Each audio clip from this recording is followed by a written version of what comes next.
नमस्कार शेतकरी मित्रांनो, नागपूर ते मुंबई महामार्ग म्हणजे समृद्धी महामार्गाचं काम सुरू झालं। शेतकऱ्यांना मावेजा मिळाला आणि तो महामार्ग आता चालू सुद्धा झालेला आहे।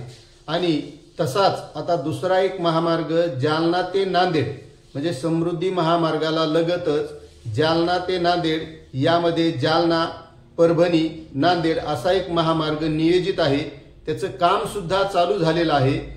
आणि शेतकऱ्यांच्या जमिनी गेल्यामुळे शेतकऱ्यांनी काय केलं की शासनाकडे मागणी केली पैशाची, किंवा आम्हाला जो मावेजा मिळतोय तर तो आमच्या जमिनी या सुपीक आहेत, बागायती जमीन आहेत आणि या जमिनीचा मोबदला हा मला पुरेपूर मिळाला पाहिजे म्हणून शेतकऱ्यांनी मागणी सुरू केलेली आहे।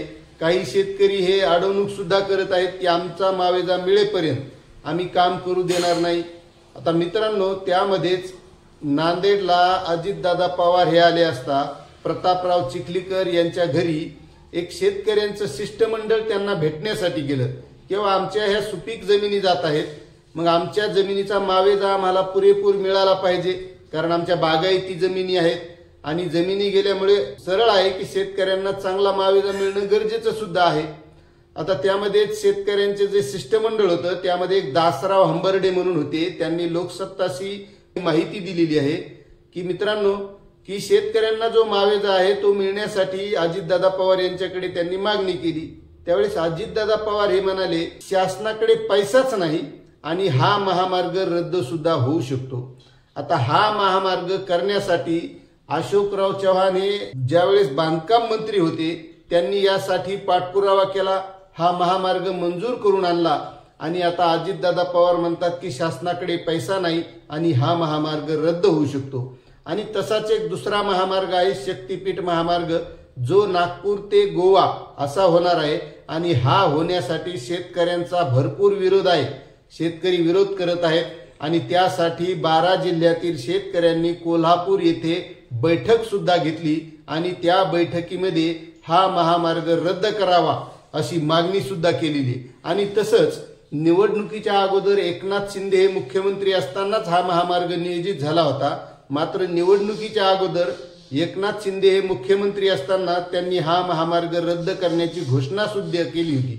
मात्र निवडणूक झाल्याच्या नंतर मुख्यमंत्री देवेंद्र फडणवीस हे मुख्यमंत्री झाले आणि त्यांनी मग हा महामार्ग होण्यासाठी प्रयत्न चालू केले। मात्र या महामार्गासाठी सुद्धा शेतकऱ्यांचा बराचसा विरोध आहे। मात्र मुख्यमंत्री म्हणतायत की हा महामार्ग होणारच आहे, मोजक्या शेतकऱ्यांचा विरोध आहे, आम्ही त्यांना मावेजा वाढवून देऊ आणि हा महामार्ग करू।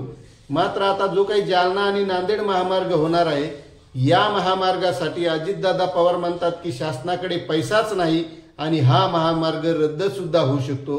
मात्र या महामार्गाचं परभणी जिल्ह्यामध्ये काम सुद्धा चालू झालेलं आहे।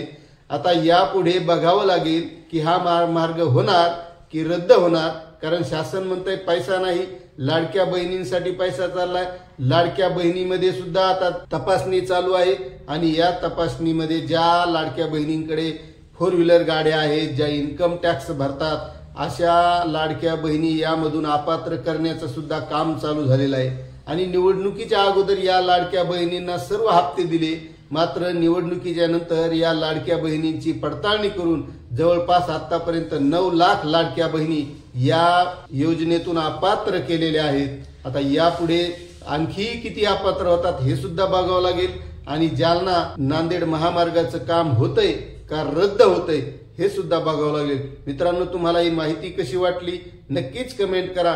चॅनलवर नवीन असाल तर सबस्क्राईब करा, लाईक करा आणि ही माहिती प्रत्येक शेतकऱ्यापर्यंत शेअर करा। धन्यवाद।